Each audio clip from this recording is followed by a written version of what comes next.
Hello guys, आज की हम इस टॉपिक में डिस्कस करेंगे एजेक्स क्या होती है। जो एजेक्स होती है ना, उसको ना एसिंक्रोनस जावास्क्रिप्ट एंड एक्सएमएल भी कहा जाता है। ये एक तरीके की ना वेब डेवलपमेंट टेक्निक है, जिसको जो है ना इसलिए यूज़ किया जाता है ताकि जो है ना डायनामिक और इंटरेक्टिव वेब एप्लीकेशंस को जो है ना क्रिएट किया जा सके। अब एजेक्स का फंक्शन क्या है?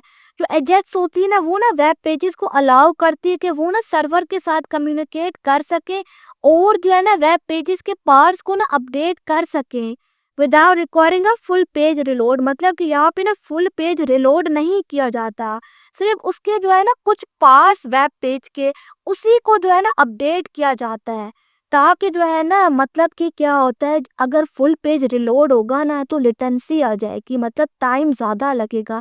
लेकिन सिर्फ उसके चंद पार्ट अगर रिलोड होंगे ना तो उसकी वजह से क्या होगा, वो जल्दी जो होगा ना आपको रिजल्ट मिल जाएगा। इसलिए एजेक्स यूज़ की जाती है ताकि जो है ना वेब पेजेस को अलाउ कर सके कि वो सर्वर के साथ कम्युनिकेट कर सकें और जो है ना इसके कुछ ही पार्ट्स जो है ना वो अपडेट हों, ताकि जो है ना एफिशिएंट हो जाए प्रोसेस, ताकि एफिशिएंटली यूज़र को रिजल्ट मिल सके। इसलिए एजेक्स का इस्तेमाल किया जाता है, क्योंकि यहाँ पे फुल पेज रिलोड नहीं होता। फुल पेज रिलोड होगा तो उसकी वजह से क्या होगा, इनएफिशिएंट हो जाएगा ना, टाइम ज़्यादा लगेगा और यूज़र एक्सपीरियंस ख़राब हो जाएगा। तो एजेक्स को इसलिए इस्तेमाल किया जाता है ताकि जो है ना यूज़र का एक्सपीरियंस बेहतर बनाया जा सके। अगर यूज़र को रिजल्ट जल्दी मिलेगा तो उसका एक्सपीरियंस ऑटोमेटिकली बेहतर हो जाएगा ना, तो इसलिए एजेक्स का इस्तेमाल किया जाता है। अब की फीचर्स क्या, एजेक्स केस का जो सबसे पहला की फीचर है वो एसिंक्रोनियस कम्युनिकेशन। एसिंक्रोनियस कम्युनिकेशन क्या होती है, जिसके अंदर जो होता है ना ब्राउज़र को अलाउ किया जाता है कि वो डेटा को सेंड भी कर सके और रिसीव भी कर सके सर्वर से इन द बैकग्राउंड। मतलब कि बैकग्राउंड के अंदर ही जो होता है ना ब्राउज़र को अलाउ किया जाता है कि वो डेटा को सेंड भी करे और रिसीव भी करे सर्वर से, ताकि जो है ना यूज़र के एक्सपीरियंस को इंटरप्ट करे बिना जो है ना डेटा रिसीव हो सके और सेंड भी हो सके बैकग्राउंड में। अब जो इसका सेकंड पॉइंट है वो है पार्शियल पेज अपडेट्स। मतलब कि यहाँ पे ना सिर्फ स्पेसिफिक पार्ट होता है ना वेब पेज का, वही अपडेट होता है। मतलब कि सर्च रिजल्ट लिस्ट होती है instead of reloading the entire page. मतलब कि इंटायर पेज रिलोड नहीं होता, उसका सिर्फ कुछ पार्ट ही रिलोड होगा, ताकि जो है ना एफिशिएंट हो जाए यूज़र एक्सपीरियंस। इसलिए पार्शियल पेज अपडेट्स होती हैं एजेक्स के अंदर, क्योंकि स्पेसिफिक पार्ट होता है ना वेब पेज का, सिर्फ वही अपडेट होता है, बाकी कुछ भी नहीं होता, बाकी पूरा पेज कभी भी रिलोड नहीं होता। तो ये है पार्शियल पेज अपडेट्स। अब जिसका थर्ड पॉइंट है वो है यूज़ मल्टीपल टेक्नोलॉजीज। मतलब कि एजेक्स सिर्फ अकेली तो इस्तेमाल नहीं होगी, उसके साथ जो होगा ना मल्टीपल और भी टेक्नोलॉजी का इस्तेमाल किया जाएगा। सबसे पहले तो एचटीएमएल और सीएसएस है, जिसको जो है ना कंटेंट क्रिएशन के लिए और उसकी प्रेजेंटेशन के लिए जो है ना इस्तेमाल किया जाता है। सेकंड है जावास्क्रिप्ट, और आपको पता ही होगा जावास्क्रिप्ट जो है ना लॉजिक के लिए और हैंडलिंग रिक्वेस्ट के लिए इस्तेमाल की जाती है। अब जिसका थर्ड पॉइंट है वो एक्सएमएल और जेसोन। मतलब कि यहाँ पे ना एक्सएमएल और जेसोन का भी इस्तेमाल किया जाता है ताकि जो है ना डेटा को ट्रांसफर किया जा सके। जेसोन जो है ना वो आजकल बहुत ज़्यादा यूज़ हो रही है, कॉमन। अब जिसका फोर्थ पॉइंट है वो है डोम। डोम का मतलब क्या होता है, वेब पेजेस को अपडेट करना डायनामिकली। मतलब कि पूरा वेब पेज अपडेट नहीं होता यहाँ पे सिर्फ स्पेसिफिक पार्ट्स जो होते हैं ना वो अपडेट होते हैं। तो ये है इसका जो है ना टेक्नोलॉजीज। मतलब कि जो एजेक्स होती है ना वो अपने साथ मल्टीपल और भी टेक्नोलॉजीज का इस्तेमाल करती है, सिर्फ वो अकेली इस्तेमाल नहीं होती। तभी तो जो है ना वेबसाइट बनेगी, अदरवाइज तो नहीं बनेगी, क्योंकि ये सब भी तो इस्तेमाल होंगी। एचटीएमएल, सीएसएस, जावास्क्रिप्ट, एक्सएमएल और जेसोन और डोम का भी इस्तेमाल किया जाएगा। तो ये कुल मिला के जो होता है ना, तब जाके कोई जो है ना वेबसाइट बनती है। अब एजेक्स किस तरीके से वर्क करती है, मतलब कि यहाँ पे सबसे पहले क्या होता है, यूज़र एक्शन। यूज़र एक्शन का मतलब क्या है, यूज़र ने कोई एक्शन किया। जिस तरीके से मिसाल लेते हैं, उसने ना बटन को क्लिक किया। अब उसने बटन को क्लिक किया तो क्या होगा, वहाँ पे ना कोई इवेंट ट्रिगर होगा। यूज़र सबसे पहले क्लिक करेगा तो उसकी वजह से क्या होगा, कोई ना कोई इवेंट ट्रिगर होगा। अब जिसका सेकंड पॉइंट है वो जावास्क्रिप्ट सेंड रिक्वेस्ट। मतलब कि क्या होगा, सबसे पहले ना ब्राउज़र एचटीटीपी रिक्वेस्ट सेंड करेगा सर्वर को using the XML HTTP request object. मतलब कि एक्सएमएल एचटीटीपी रिक्वेस्ट ऑब्जेक्ट का इस्तेमाल करके जो ब्राउज़र होगा ना वो एचटीटीपी रिक्वेस्ट सेंड करेगा सर्वर को। तो ये कहलाता है जावास्क्रिप्ट सेंड रिक्वेस्ट, या फिर वो ना सेच एपीआईज का इस्तेमाल करेगा। मतलब दोनों में से कोई भी कर सकता है। एक्सएमएल एचटीटीपी रिक्वेस्ट ऑब्जेक्ट का भी इस्तेमाल कर सकता है या सेच एपीआई का भी इस्तेमाल करता है, ताकि जो है ना सर्वर को रिक्वेस्ट सेंड कर सके ब्राउजर के थ्रू।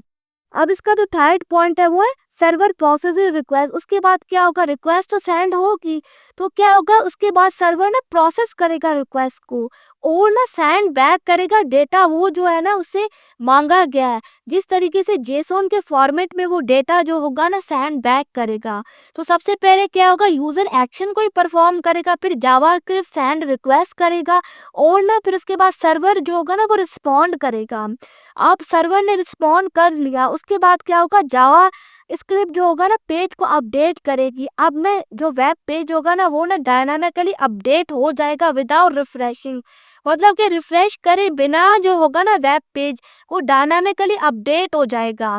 यूजर कोई एक्शन करेगा, उसके बाद रिक्वेस्ट जाएगी, उसके बाद सर्वर प्रोसेस करेगा, उसके बाद क्या होगा, जावास्क्रिप्ट के थ्रू जो है ना पेज अपडेट हो जाएगा डायनेमिकली विदाउट रिफ्रेशिंग। मतलब रिफ्रेश करे बिना ही आपको जो है ना डेटा मिल जाएगा। अब एजेक्स का कहाँ कहाँ पे कॉमनली इस्तेमाल किया जाता है, इसके यूज केसेस क्या है। इसका जो सबसे पहला यूज केस है वो है लाइव सर्च रिजल्ट। मतलब कि जो सर्च इंजन्स होती है ना, वो जिस तरीके से आपने कभी गूगल पे कोई चीज टाइप की होगी तो आपको जो है ना मुख्तलिफ रिजल्ट शो हो रहे होंगे। वो किस तरीके से शो होते हैं, वो एजेक्स की मदद से शो होते हैं। क्योंकि वहाँ पे क्या होते हैं, जो सर्च इंजन्स होते हैं ना वो आपको सजेशंस प्रोवाइड कर रहे होते हैं। तो वो क्या होता है, वो ना एजेक्स के थ्रू ही हो रहा होता है। उसको कहा जाता है लाइव सर्च रिजल्ट। मतलब कि जो होता है ना, यूजर को सर्च रिजल्ट दिखाई देते हैं एजेक्स की मदद से। अब इसका इस्तेमाल दूसरा कहाँ पे किया जाता है, फॉर्म वैलिडेशन में।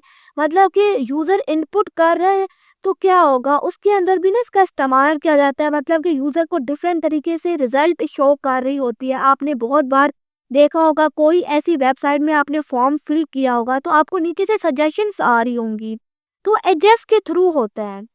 अब जिसका थर्ड पॉइंट है वो डायनामिक कंटेंट लोडिंग। मतलब कि डायनामिकली कंटेंट लोड होता है।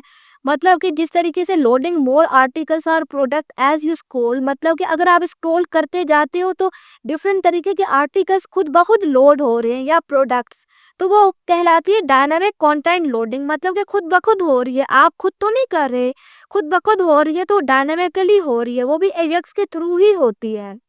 अब जो इसका फोर्थ पॉइंट है वो चैट एप्लीकेशन। मतलब कि आपने देखा होगा, चैट एप्लीकेशन में आप ना डेटा को सेंड करते हो, रिसीव भी करते हो विदाउट रिफ्रेशिंग। मतलब कि आप रिफ्रेश तो नहीं करते, आप बहुत बार कमेंटिंग कर रहे होते हो तो आपको अपना कमेंट दिख रहा होगा, आप रिफ्रेश तो नहीं करते।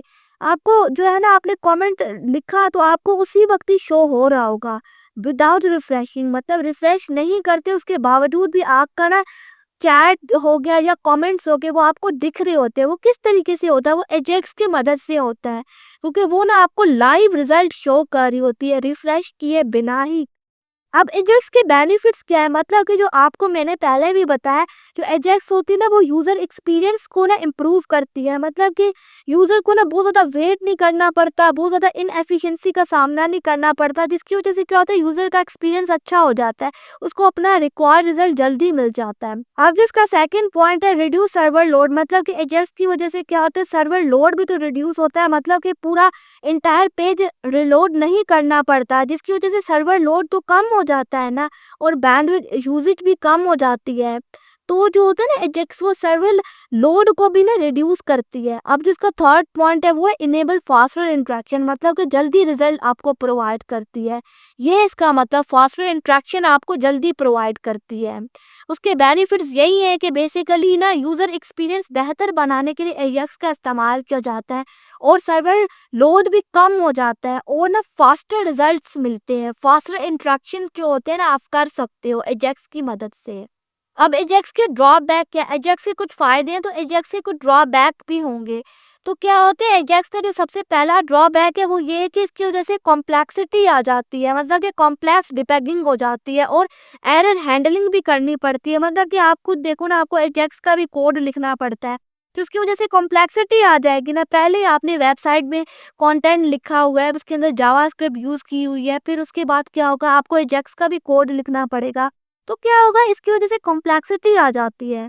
अब जो सेकंड पॉइंट है वो ये होता है कि जो एजेक्स होते हैं ना वो ना जावास्क्रिप्ट पे रिलाई कर रही होती है। और क्या होता है, एजेक्स बहुत सारे कुछ ब्राउज़र्स में डिसेबल भी आप कर सकते हो। अगर डिसेबल होगी तो क्या होगा, एजेक्स का इस्तेमाल आप नहीं कर सकते, फिर आपको जावास्क्रिप्ट इनेबल करनी पड़ेगी तभी आप एजेक्स का इस्तेमाल कर सकते हो।